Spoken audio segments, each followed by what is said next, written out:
Hey everybody, it's Enigma HUD. Well, I was just checking out my friend, my friend's channel. Her name is TT. What is it? tetetakneea? Am I pronouncing that right? Tetetakneea? I'm sorry, I can't pronounce anything. Anyway, she made a great video. I was just checking out her channel, and she made a great video about atheists and love and God and stuff like that. Well, anybody who doesn't know, I'm an atheist. I don't believe in God.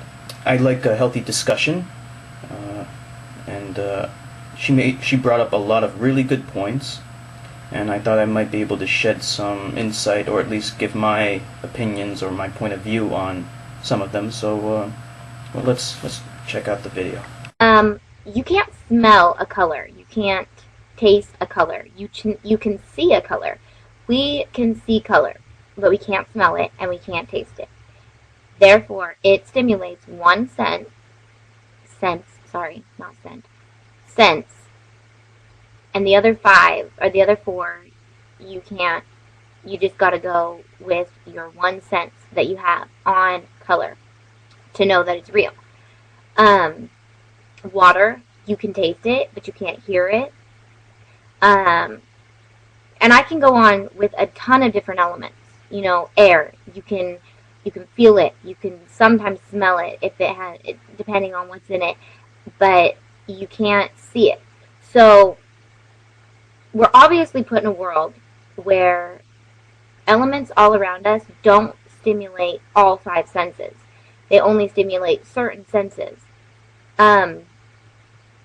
So for you to say that you would only believe in God if he came and showed himself in front of your eyes, then you're not being open-minded, for one, because that's basically me saying, okay, well, I'm not going to believe in air until I can physically see it with my eyes, until it shows itself. Yeah, I see it move things, but I don't physically see the air. I see the thing moving.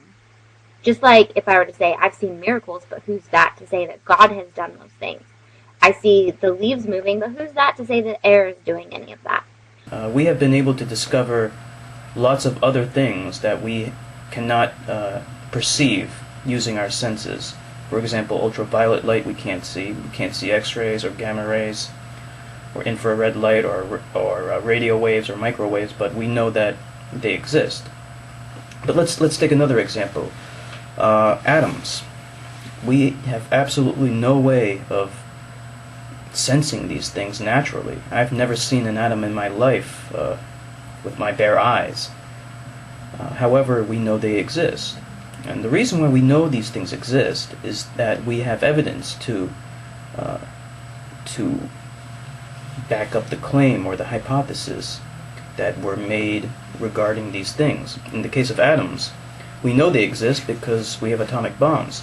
It's impossible to have an atomic or nuclear reaction go off if atoms don't exist. So we have empirical evidence that backs up that claim. So we don't actually have to be able to detect these things through our senses. We just need the evidence, which can be expressed in mathematical form, for example. But the interesting question, though, is we're not dealing with, like in the case of God, we're not dealing with something that can't be, that, how do I put it? It's not something that is just an intrinsic, incidental thing of the universe, right? It's this thing that created us. That's what Christians believe in. They believe that God created us. So wouldn't it make sense for God to allow us to sense him in some way? Wouldn't that make sense? I mean, if he wants us to believe in him, that would make perfect sense. Now, gamma rays, they don't care if we can detect them or not. It's completely irrelevant. It's just electromagnetic radiation. But God's different because God is a thinking being. It's a thinking entity.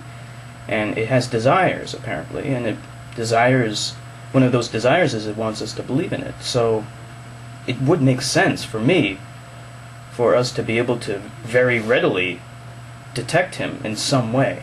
Like, you Okay, so where does love come from? Because love is not really a sense feeling. Feeling in the five senses is physically, I can touch it and I can feel it. But if you love somebody, you can't touch the love. You can't pull it out of your body and put it back in. You can't, I don't know. And I know that atheists fall in love. I know that that has to happen because obviously it's, I don't know, whatever. I know atheists fall in love. Yeah, they do, unless they're robots. But we haven't reached that level yet. So, how do you explain love if it doesn't fall into those five sense category? And why should you believe in love if you can't see it, if it doesn't show itself to you in front of your eyes? Why would you say, if you really were an atheist and you fell in love with somebody, would you say, I think I love you, but I can't tell you I love you until love can come out and show me in front of my eyes that it's real? But you feel it is, you think you've got it all settled, but try to explain love and emotions. And there's always people being like, oh, it's a synaptic whatever, and it's a chemical blah blah blah in your body that sends out emotions. Bull crap. I'm sorry, but chemistry is not just the way that chemistry and science is explained, because science cannot explain why people do the things they do for someone they love. It is a consequence of intelligence. At least that's what we observed in other life forms.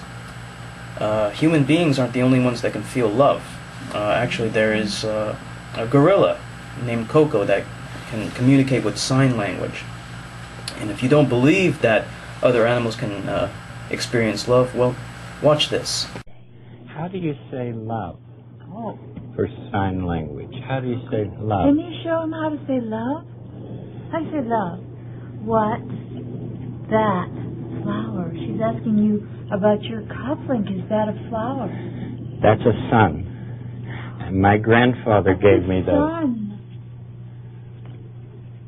It looks like a flower, though. Does look like Can a we flower. talk? Can we talk a little bit about love? Frown? Oh, honey. What? Love? Love. You. Oh, is that she says. how- oh. Love you, visit love. Oh, Well, that was very nice. thank you, Coco. Okay, well, you could... Okay, Coco's a little confused there. But you can't tell me that Coco does not love Mr. Rogers, right? Clearly, we can see that she cares for him. And in fact, I have a better example with Coco, the signing gorilla. She once had a kitten, and in fact, there's a funny story. She once threw a temper tantrum and trashed her room, and she even ripped off the sink off the wall. Like, she just ripped it off the concrete and just destroyed the place. And when her handler came in and asked and signed to her, who did this, Coco blamed her kitten. So that shows that Coco can also lie. Not only humans can lie, Coco can lie, and isn't that a sin? Well, what happens to Coco the gorilla for sinning? I mean, it's a fucking gorilla. How can it know that this was a sin? It's too stupid.